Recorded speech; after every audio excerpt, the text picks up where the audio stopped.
Halo guys, aku Henry Saputra. Oke, di video kali ini aku ingin memperkenalkan alat-alat recording yang aku pakai, mulai dari pemasangannya sampai dengan setup di softwarenya serta dengan recordingnya.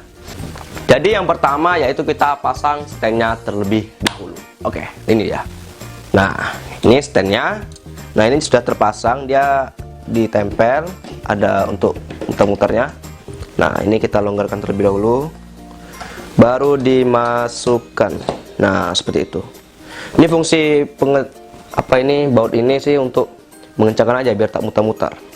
Oke. Nah, jika sudah terpasang seperti ini, udah kuat nih, udah lumayan kuat, baru kita pasang mounting mic-nya. Nih, kita longgarkan terlebih dahulu. Oke, ini harus diketatkan terlebih dahulu biar tak muter ininya. Nih, begini. Nah, jadi untuk ngaturnya itu yang ini kita buka. Nah, ini bisa diputar, kalau ini dikendorkan. Nah, ini begini. Aku biasanya setupnya sih begini. Ini ke atas, baru ini dibelokkan. Nah, seperti itu. Oke. Nah, jika sudah jadi seperti ini, ya, sudah bisa kita pakai, baru kita pasang mic-nya terlebih dahulu. Aku meletakkan mic-nya ini terbalik, yaitu sesuai selera sih, tegak bisa. Tapi ini kalau mic ini tidak bisa begini karena sensor terkuatnya itu ada di bagian samping. Jadi patokannya tuh ini patokannya. Ini berarti ini depan mic ini. Nah, jadi pasangnya karena aku di sini, jadi ininya letak ke arah sini seperti ini. Iya, seperti itu. Nah, ini mic sudah terpasang. Selanjutnya pasang kabelnya. Ini kabelnya dengan jack 3,5 mm ya. Ini kita pasang. Sesuaikan lubang di sini dengan yang di sini. Cukup keras memang. Dan untuk nyabutnya pun agak keras. Jadi kalau ada yang bilang kenapa keras, itu memang keras. Nah, ini kabelnya ya sebenarnya sih aku biasa dililit begini biar rapi, tapi untuk menghindari hal-hal yang mencurigakan, jadi di sini aku langsung ginikan aja ya, biar lebih realistis. Nah, ini mic sudah terpasang, udah aman. Jadi selanjutnya pasang ke sound card. Oke. Nah, ini begini. Ini kita pasang ke sound card. Pilih jack yang lubangnya untuk mic. Oke, lambang mic. Nah, itu ada motor lewat. Nah, ini ada jack mic. Ini ada jacknya, ini ada lubangnya. Jadi tinggal masukkan ya bagian mic. Oke, jika sudah masuk ke bagian mic, ini udah terkoneksi ke sound card. Selanjutnya kita masukkan ujung ini ke port USB yang berada di laptop. Nah, aduh, tercampak. Nah, jika laptop kalian ada port USB yang 3.0 yang berwarna biru, pakai yang itu saja, itu lebih bagus, tidak goyang. Nah, ini di jack ini masukkan motor lagi, tolong abaikan motor. Abaikan. Jadi ini kita masukkan ke sini. Oke. Nah, jika sudah masuk, maka ini otomatis driver dari sound card ini sudah memang terinstall otomatis dia. Nah, jika sudah begini, untuk pemasangan headphone kalian bisa pilih, tapi ini berdasarkan software juga sih. Ini bisa dipasang di port yang ini untuk headphone, dan bisa juga kalian pasang di laptop kalian untuk jack headphone-nya. Itu kalau untuk software Adobe Audition ataupun Audacity, kita bisa meletakkan jack ini tidak di sound card-nya, tapi di laptopnya. Tapi untuk software yang lain seperti Studio One itu tidak bisa. Jadi kita harus semuanya berada di sound card. Seperti itu. Nah, ini berhubung pakai Adobe Audition, jadi di sini aku colokannya di sini saja. Bunyinya pun lebih enak. Oke. Nah, jika sudah dicolok, maka selanjutnya ialah kita masuk ke tahap penginstalan di softwarenya. Oke. Ini kita pakai. Oke, kita mulai. Oke. Kita buka softwarenya. Jadi hal yang pertama yang harus kita perhatikan yaitu sample rate dari soundcard dengan sample rate yang berada di software Adobe Audition-nya.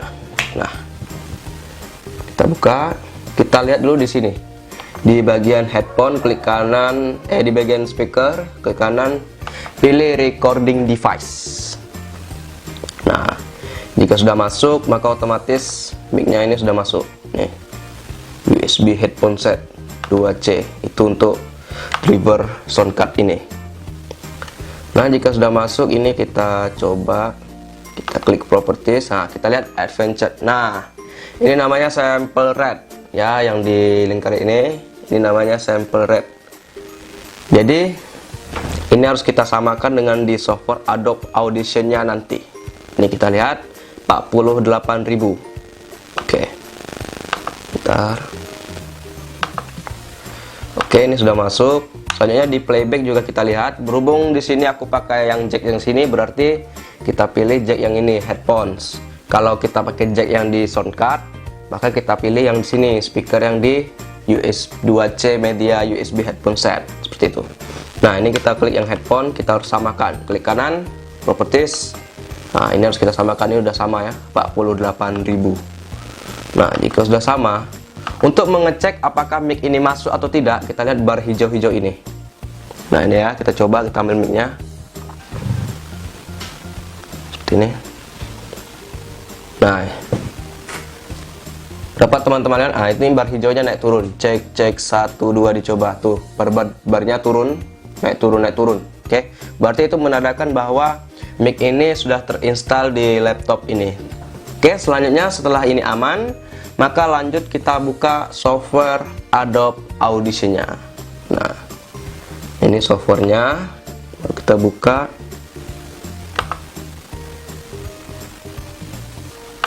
Ya, kita buka.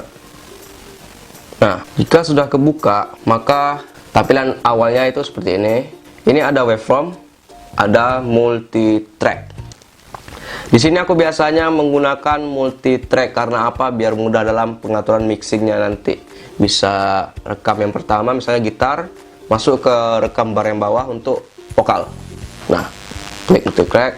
Nah, ini season name itu nama projectnya, bebas. Ini uji coba ya.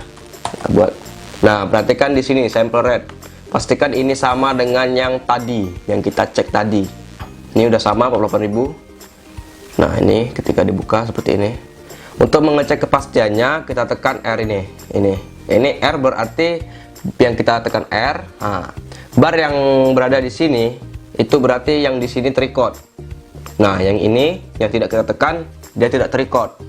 Jadi kalau kita tekan 2 bar berarti otomatis ketika kita tekan record, maka atas dan bawah akan terrecord juga.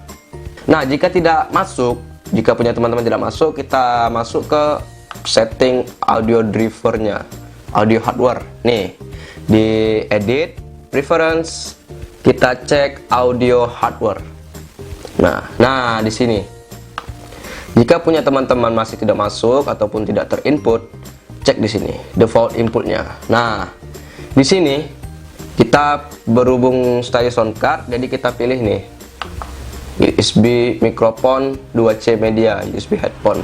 Nah, outputnya kita pilih headphone kan, karena kita tidak memilih tadi yang lain, kita tidak pakai yang di shortcut, jadi kita pilih headphone.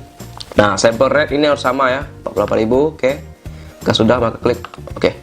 Nah, ini baru masuk yang mic. Naik turunnya pas. Nah, itu dia. Naik turun ketika dipukul-pukul segini. Naik turun. Cek 1 2. Ini tes, kita ikut ya. Cek 1 2. Dicoba. Cek. Nah, itu berarti dia merecord. Kalau barcode-nya naik turun, bukan barcode sih. Ini barnya ini naik turun. Nih, seperti ini. Berarti itu suara kita terinput, masuk di situ. Nah, ini karena kita tekan record yang ini, maka naiknya yang ini ya.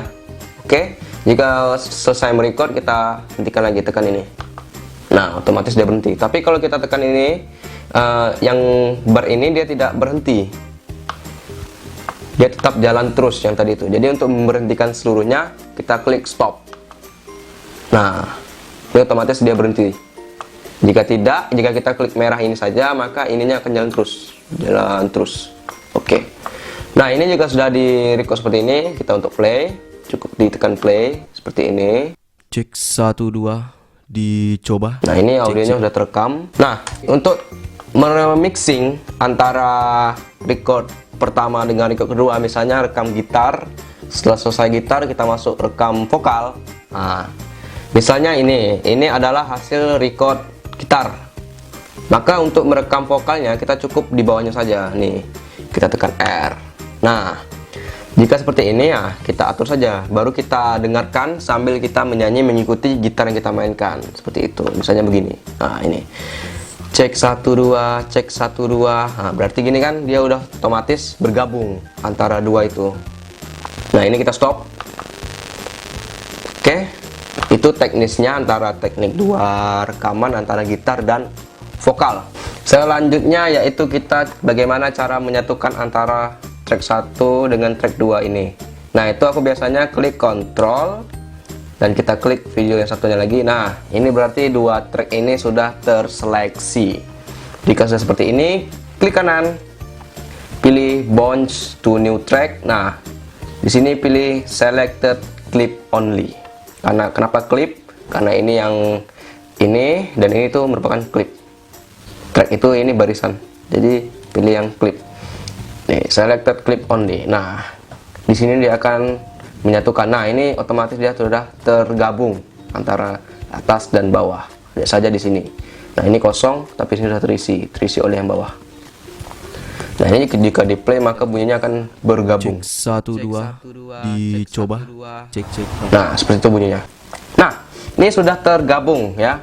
Ya, jika sudah tergabung maka selanjutnya kita double klik untuk masuk ke waveform. Nah, di sini untuk pengaturan segalanya. Di sini. Nah, ini untuk memberi efek tuh kita masukkan di sini. Kita pilih efek, itu bebas. Efek. Nah, jika sudah seperti ini, jika sudah bagus, maka selanjutnya untuk teknis pengeksporannya. Nah, di sini ini otomatis semua yang berada di sini itu akan terekspor ya, semua yang berada di sini. Maka dari itu kita langsung klik file, nih, export, pilih file. Oke, nah ini merupakan directory tempat penyimpanan file hasil eksporan kita. Di sini aku menyimpannya di local F, itu bebas, terserah kalian kalau menyimpan di mana. Nah, di sini formatnya kalian bisa pilih. Ada MP4, ada WAV, QuickTime, dan segala macamnya. Disarankan untuk menggunakan eksporan WAV karena itu merupakan ibaratnya hasil terbaik sih berdasarkan hasil searching di Google. Itu file WAV merupakan file mentah terbaik untuk ekspor audio. Tapi di sini berhubung laptop ini tidak terlalu kuat sih karena file WAV itu besar, jadi aku pilih MP4 saja. Nah, ini file name kita ganti ya, coba ini karena formatnya MP3. Nah, ini sampel tipe itu otomatis udah terseleksi sendiri sih karena kita dari awal tadi udah pilih sample rate. Nah, jika sudah begini langsung saja kita klik OK. Nah, dia otomatis mengekspor. Nah, itu berarti dia sudah selesai ekspor. Nih, coba kita cek ya. Tadi aku simpannya di F. Nih, klik F. Coba. Nah, ini format filenya. Nah, ini juga sudah dibuka di Winamp. Dicoba. Cek. Ini kan dia udah otomatis. Nah, itu hasilnya. Oke. Itu teknisnya mulai dari rekaman sampai ekspor. Nah, ini ada catatan penting dari aku. Setiap kalian mengerjakan sebuah project, baik itu entah di Adobe Audition ataupun di aplikasi lainnya, kalau aku sih senantiasa di save as. Kenapa sering di save as? Karena fungsinya yang pertama itu untuk safety, jaga-jaga ya. Kalau crash atau apa aplikasinya, maklum lah, apalagi kalau pakai software bajakan. Nah, yang kedua itu nilai plusnya yaitu jika kita ingin menggunakan project-project yang sebelumnya sebelum kita save, jadi gampang. Jadi file yang kita save ini tidak tertimpa dengan file yang sebelumnya. Jadi kita kalau mau mengulang dari mana itu bebas karena kita kan udah save as 1, save as 2, save as 3. Jadi kalau kita mau pakai yang save as 1 bisa, jadi kan tidak tertimpa. Jika kita hanya klik save, otomatis project sebelumnya pasti tertimpa, otomatis hilang, jadi berbeda. Nah, itu sedikit tips dari aku. Oke, sampai di sini dulu video kali ini. Terima kasih buat kalian yang sudah menonton. Jika kalian ingin melihat video-video aku selanjutnya, jangan lupa klik subscribe agar bisa melihat video terbaru dari aku. Jangan lupa like, and kalau ada yang ingin ditanyakan silahkan komen di bawah. Oke, aku Heru Saputra, see you next time, bye.